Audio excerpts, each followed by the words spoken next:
तर मी बघा आता पावभाजी करणार आहे. तर बघा मी बटाटे चिरून घेतलेत आणि फ्लावर, बीट, ढोबळी मिरची आणि वाटाणा घेतलेला आहे. भिजत घातला होता सकाळी.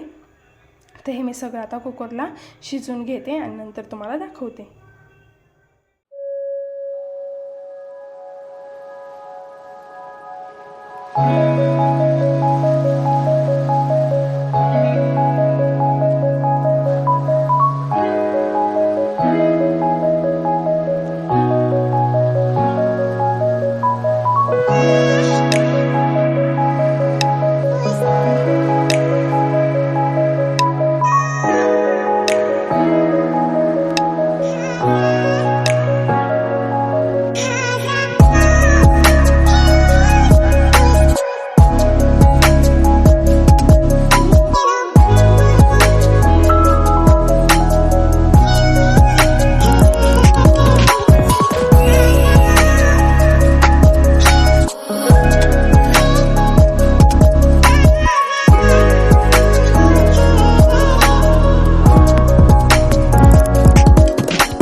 छान आपली पावभाजी तयार झालेली आहे आणि साध्या आणि सोप्या पद्धतीने केली आहे.